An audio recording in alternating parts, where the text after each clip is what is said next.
Hi YouTube, TCGR Arsenal here, and today I want to share with you a deck that I've been using for some time. If you're already knew my channel from before, you've probably watched the combo video that I've shared on my channel that encompasses the Appliancer deck, and today I want to share the deck profile of this Appliancer deck that I've come up with. And so far I've seen on YouTube and any other platform, I haven't seen the build that I make, so it's probably the first time you see this kind of setups with Appliancers. So without further ado, so let's begin with the deck profile.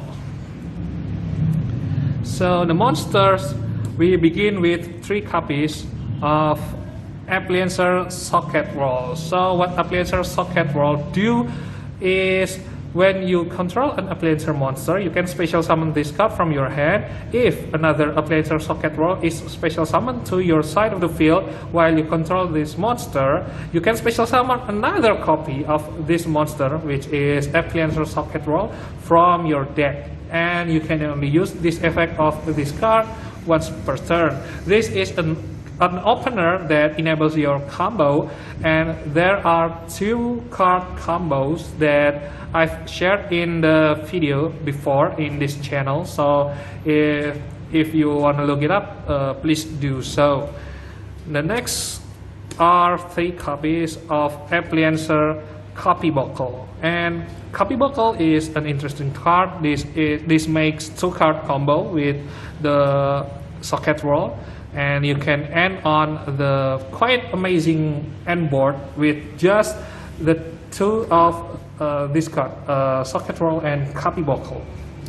What Copy Buckle do is you can target a Appliancer monster you control, special summon this card from your hand, and if you do, the card's name becomes that monster. So it copies the card's name. During the main phase, except the turn this card was sent to the graveyard, you can banish this card from the graveyard, then target one Appliancer monster you control, special summon one monster with the same name from your hand or graveyard. You can only use each effect once per turn, so it also extends your combo, which enables you to go further and further with your combo. The next is 3 copies of Appliancer Breaker Buckle. Breaker Buckle is probably the worst, if I may say, the worst Appliancer monster, but we need to use it in this deck because it also the name Appliancer. You need to run this card at 3 copies. Next, the extender, 2 copies of Parallel Exit. Everyone knows what Parallel Exit does. This card is I just play 2 because I don't always need to see this card on my opening hand. I can run the deck with basically only Appliancer monsters, so only 2 copies. If I want to see it, I see it. If I don't need it, and then I don't see it. The next time is 2 copies of Crusadia Reclusia. So what this card does is you can special summon this card from your hand in defense position to your zone. A link monster points 2, and you can special summon this card once per turn. If this card is normal or special summon to a zone, a link monster points 2, you can target 1 Crusadia card you control and 1 card your opponent control, destroy them. So this extends your combo, and also it removes the threat from your opponent's field. So I like the synergy with the deck. So this deck basically is a going second deck, so I need to use cards that advantage to me when going second. So Reclusia is included in the deck, so it can extend the combo further. And then Blackluster Soldier. So Blackluster Soldier, basically I just search it with my Isolde. So if you don't know already, Isolde is on summon. You can search 1 warrior monster from the deck, but you cannot summon it for the rest of this turn. So I just search the Blackluster Soldier and use it the next turn if I want to OTK or remove my opponent's monster.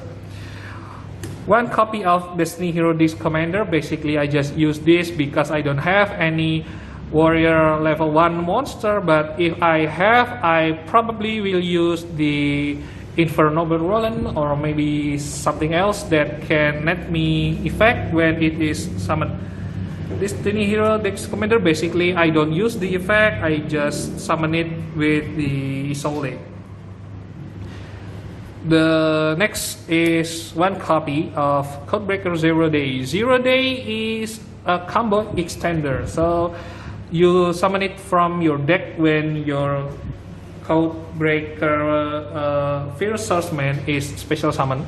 So when this is special summon, you can special summon the 0 Day from your hand, deck or graveyard. So basically it is an extender. The next is one copy of Dino Wrestler, Pancratops. Pancratops is a must-have card when you are going second. And as I said, this is a going second deck, so I can use Pancratops right away without the need to wait another turn.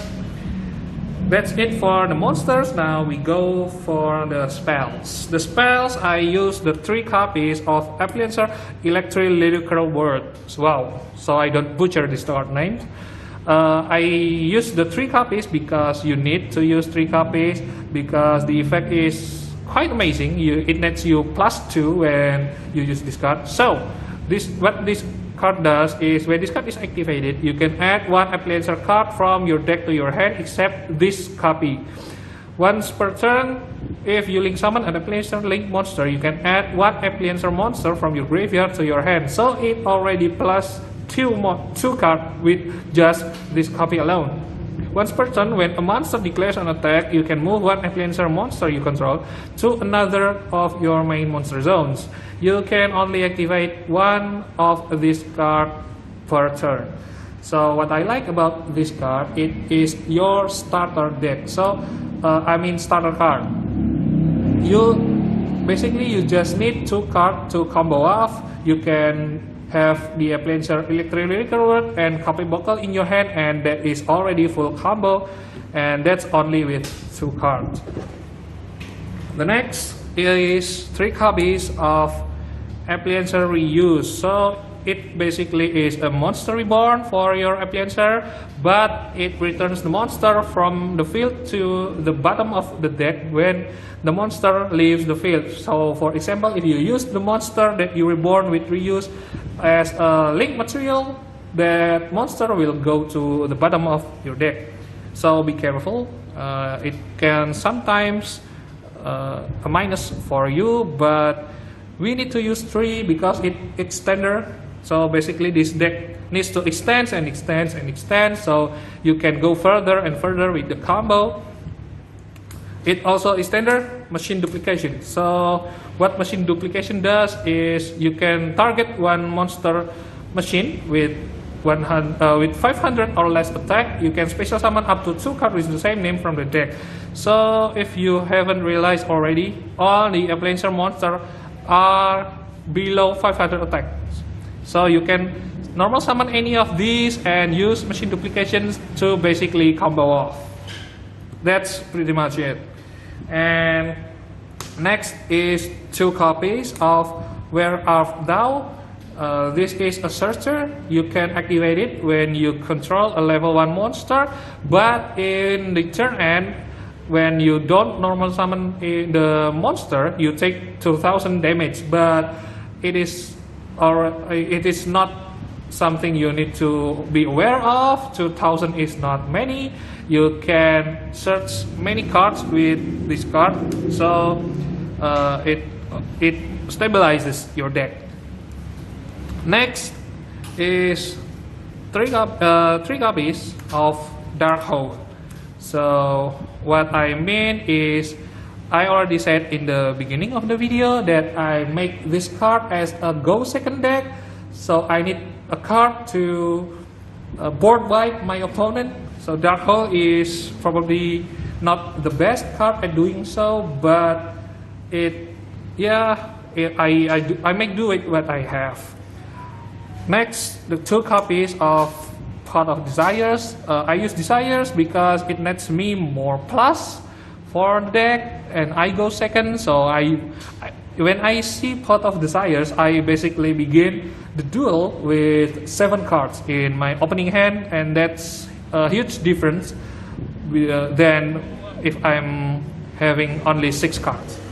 Next is 2 copies of Book of Moon. Book of Moon is a flexible card. You can use it going first, or you can use it going second. I like this card and the synergy with the deck. If your opponent knew you will go second all the time, then your opponent will make you go first. Book of Moon is a wonderful card to counteract that fact. And then 2 copies of Living Fossil. It basically a dump fodder for Isolde, and we don't mind if we draw it with our opening hand. It also an extender, but it banishes the monster when it is sent to the graveyard. But well, 2 copies is enough, because if we draw the first copy, we can dump the second copy with Isolde to summon the Destiny Hero. Next is 2 copies of Herald of the Abyss. So Herald of the Abyss is a going second card. What the effect is, you must pay 1,500 life point and declare 1 monster type and 1 attribute. Your opponent must send 1 face-up monster with the declared type and attribute from the field to the graveyard if possible. For the rest of this turn, your opponent cannot activate the effects of monsters with that said monster's name. You can only activate this card once per turn. So what I like about this card, that it is not only send the card to the graveyard, but it also prevents your opponent from activating the effect. So say if your opponent have the Shadow Winda, you can mention Spellcaster Dark with this card's effect, and the opponent must send the Winda to the graveyard, and the Winda cannot activate the effect. This is important because Winda and all the other shadows float when they are sent to the graveyard. Then this card prevents your opponent from doing so. It's what I like about this card. So 2 copies is enough. Another going second deck is Mind Control. Yeah, this is limited, so self-explanatory kinda. Next one is 1 Monster Reborn. Yeah, 1 for 1. Yeah, it's limited. So, and 1 Terraforming. It's self-explanatory. You need the field spell to go off the first turn, so you must have the Terraforming. If this card is unlimited, I would bring 3 copies. The last card is Pot of Avarice. Yeah, this card burns out the resource really fast, so I need to have something to recuperate the burnout. The deck burnout really fast. So yeah, we need 1 Avarice. And there is no trap cards in this deck because we are focusing on going second. That's it for the main deck, guys, and let's go to the extra deck. The first one is the Codebreaker Virus Berserker and Codebreaker Virus Swordsman. This is self-explanatory. You run Codebreaker 0 day in your main deck, so you need the Virus Berserker and Virus Swordsman in your extra deck. Next one is Linkuriboh. Linkuriboh, you need Linkuriboh in the combo sequence. So if you haven't figured it out, you can watch the combo video that I posted the other day and see it for yourself. You need the Linkuriboh to start off your combo and make the final ending board that you want to make. You need the Linkuriboh. And then for the link free, I ran the 1 Decode Talker and Topologic Trisbena. Yeah, this card has its own purposes. Trisbena, you can use it when your matchup is against Sky Striker or Edlich maybe. And Decode Talker is just Decode Talker. It's a link tree that are generic. So I ran it. For the link 4, I ran 1 Nightmare Griffin and 1 Amphibious Swordsman. I just cannot pronounce this card's name. I'm sorry if I butcher it. but it basically a link 4 that I can use. If you have another card like Boreal Sword or Boreal Road, you can use that. But I like the FOB because it floats when it dies. So yeah. Next link 4, I use Evermax. Yeah, Evermax is pretty much everywhere right now because it already reprinted. So, but by reprinting, it means everyone can gain access to it. So yeah, I use the Evermax. And the main combo pieces is Isolde. Isolde, basically you can use the 0 day and Virus Swordsman to make the Isolde and combo off from there and make your ending board. Now for the important appliancers, I'm sorry that I revealed it the last. 2 copies of Appliancer Keltopus and 1 copy of Appliancer Kappa Scale. So what Keltopus does, it just provides the arrow that points down and bottom left. So you can make your Virus Swordsman in the zone that Keltopus points to, and then special summon 0 day and in the zone right here, and then you use the Virus Swordsman and the 0 day to link off into the Virus Berserker. And while Virus Berserker is calling with Keltopus, you can special summon 2 Codebreaker monsters from your graveyard. That is Codebreaker Virus Swordsman and 0 day. So basically Keltopus is only there for its arrow. Next is Appliancer Faculifin and Appliancer Laundry Dragons, and if I have more slots in my extra deck, I will run more of Laundry Dragon. I like this card's effect. It blows off your opponent's monster, and yeah, basically it removes the threat of your opponent. Faculifin is back row removal. Yeah, so and it does not cost you anything. You don't pay life points to activate this, and you don't discard anything.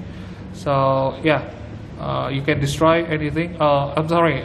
It sends 1 card from your hand. So yeah, it has the cost. And then last but not least is Baguska. Yeah, I'll probably run Abyss Dweller, but I currently use Abyss Dweller on my other deck, so I have Baguska to cover the slot that I have for Abyss Dweller. So yeah, that is, guys. Thank you for watching. If you like the video, like, comment, and subscribe, and don't forget to share in your social media and your friends, so it motivates me a lot to make these kinds of videos. Thank you for watching, and see you next time.